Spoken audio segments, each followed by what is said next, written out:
Hi everyone, welcome to this channel. This is my first video on this channel, and in today's video I wanted to talk about how to choose the best planner for your planning style. I've been using paper planner as long as I can remember, and I can confidently say now that I know my planning style very well, and I know how to choose my planner. But to get to this point, I spent a lot of money buying planners that does not quite work well with my style. And if you're also thinking about what planner you want to choose for the upcoming year of 2022, I'm hoping this video will be helpful for you. So first things first, let me introduce you to all the planners that I have collected over the past few years, and we'll go from there. I will be definitely talking about the pros and cons of each planner and why I decided to choose one over the other. So if you see on my left side, you will notice, if you're at least interested in doing planning, you probably have heard about the Happy Planner. So I'm going to go through these first. So here I have the 3 different sizes, and I have purchased many different inserts, covers, discs, and things like that. So this is the very typical classic Happy Planner size. I think that's what it's called. And it typically comes with like a monthly spread like this. This is not a dated inserts. And then there are several different kinds of inserts you can choose from. This one I think it's the most common one, where you just have lined slots for each day of the week, and you can take some notes here. And of course you can also buy different inserts, like here I have the expense tracker, projects tracker, and things like that. The biggest pro that people like about the Happy Planner is that you can pull different inserts, pull out some of the inserts maybe you don't like, because this is the disc bound system. So you can take things out of the planner and put some inserts that you might like better in there. And then here I have the mini, which is more of a purse friendly size. This is just like additional inserts that I have. And then this is the micro size. So as you can see, I have tried several different inserts, several different sizes, but I am choosing not to go down the Happy Planner path anymore for several reasons. So these are the cons that I have found while I was working on the Happy Planner system. Number one is that I always have a very difficult time finding the layouts that work for me. So for example, this layout of monthly is okay, and these lines are okay for me too, but it just somehow did not have enough space for me to write. And people say, well, you can add inserts in the middle of the week, and then if you need to take additional notes, you can do that. But it's just too much effort for me to keep up with how I like using my planners for. It just didn't provide me what I wanted with just one planner. So I kept having to buy additional inserts and think about what else I need. So I spent probably hundreds of dollars just being invested in the Happy Planner system. And at the end of the day, it did really not make me happy, or it didn't work or suit my planning style. And as you can see, a lot of these inserts are very, very colorful. I like colors, but not when it comes down to my planners, and I will get into that in a second here. What worked well for me. I don't have examples in here, but I can insert some screenshots of how I have decorated my planners before. There's just a lot of options for you to choose from in terms of stickers, washi tapes, and things like that. And I felt that because I'm using the Happy Planner, I'm also expected to use the washi tapes and stickers, and you just end up spending a lot of money, and that just also did not fit my style. I like washi tapes and using stickers, but not on a daily basis. So with everyone liking the Happy Planner for what it is, very colorful, being able to decorate your planner. Decorating the planner is not the reason why I use a planner. So the Happy Planner at the end of the day did not work well for me.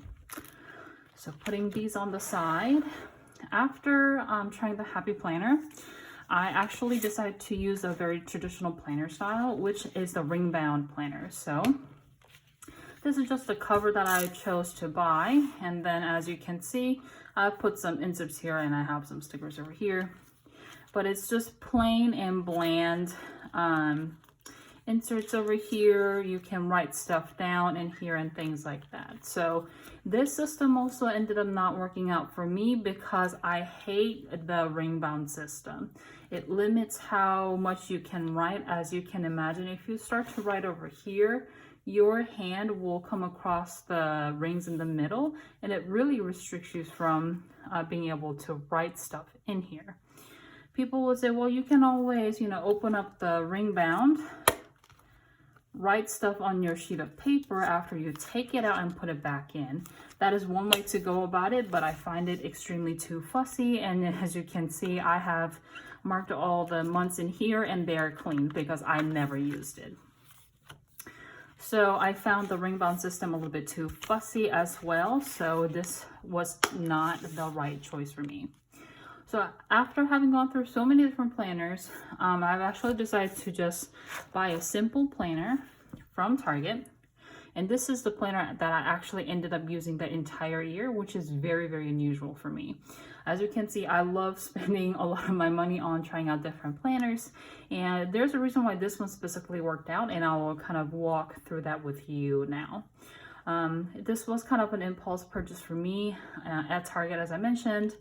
And I think I did start from, I did start from January. So this one had a little bit of pocket up front. And this came in really handy during the tax season. So I can gather all of my tax documents and use it for filing taxes. And as you can see, it has some color. It's just very muted pink. But just to show you the month where I haven't written anything down. It has the monthly spread per marked month, and then after that, it's just blank slots per each day, what you want to accomplish this week, and things like that for the entire week.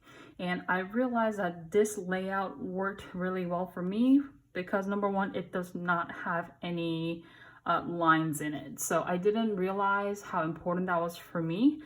Because sometimes my writings are large, sometimes my writings are small, sometimes I want to be able to draw a box that expands across a couple different days and be able to do that. Sometimes I feel like decorating, so I'll put some stickers, and if there are lines in your planner, that really restricts you or it looks a bit awkward. So I ended up actually using this planner the entire year. Like I said, that's very unusual for me, and I realized that I like this plan for a couple different reasons. One of them being it doesn't have any lines in it. So I could write and decorate however I wanted. And because this had such muted colors, I could just write with black ink pen, something like this is the pen that I'm currently using, and just be able to kind of add some colors with my Tombow brush pen if I wanted to, or put stickers if I felt like it. So this, I think, gave me a lot of room to be decorative or not decorative if I chose to, without really feeling pressured that I need to put washi tapes and stickers on every single week's page that I have to use. So this worked out extremely well for me. And moving into 2022, I thought a lot about what kind of planner that I want to choose to use for 2022. In the next couple weeks, we're expecting to have a baby. So I wanted to go ahead and plan for 2022 and have a planner ready for me to use. And this is the one that I chose. This is not the actual planner. It's the cover with the planner in it. And I'll just pull it out to show you guys. As you can see, I've already done some decorations in here. And the system that I chose to use is the Hobonichi Techo for 2022 in the A6 size, which is called Original. In my next video, I will do a flip through of my planner just to show you guys what I have already put in the planner. I'm planning for 2022. But just to quickly show you the main reasons why I decided to choose this planner is because along with the monthly spreads that you can get, let me just show you. So this is like the monthly spread that comes in every planner, I want to say. You can see that it has grids in them, but it's not so prominent where you feel like you have to write in the certain grid because the grids are very small. And then after that, you don't get a weekly spread like all the planners that I showed you guys, but instead it gives you the monthly page here every time there is a new month. And then you have each page for each day. I really like this because then I don't have to have a separate planner for different reasons. I can put, you know, appointments or work schedule on the left side. If you can see here, it is divided per hour. Be able to put down some of the checklist items over here, maybe do some journaling and things like that. And as you can see, all the colors are very, very neutral in this planner. And the paper does really well, as you can see, with the brush pen. And I have already went ahead and decorated a few pages here. So because I know that this gives me a lot of room to be creative or not creative, depending on my likes for that week or for the day, I decided to give this a try because it's very plain and simple, neutral looking planner.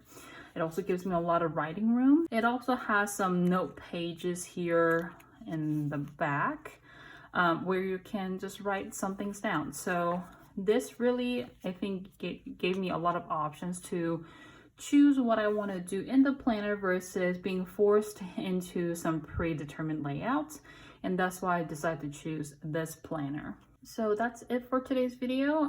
The reasons why I decided to not go for the Happy Planner or the Ringbound system, what worked out well for me in 2021 and which planner I'm deciding to use for 2022. I hope you found this video helpful, especially if you're looking to kind of venture out to a different planning system. Hobonichi is what I'm planning to use for the next year. We'll see how that one goes. And if you guys have any questions about the planner systems that I have already covered in this video, please leave them in the comments down below. In the next video, I will do a quick flip through of how I have set up my Hobonichi Techo 2022 original size, looking ahead into the year. If you've enjoyed watching this video, please don't forget to give it a thumbs up and please consider subscribing to my channel, and I'll see you in my next video.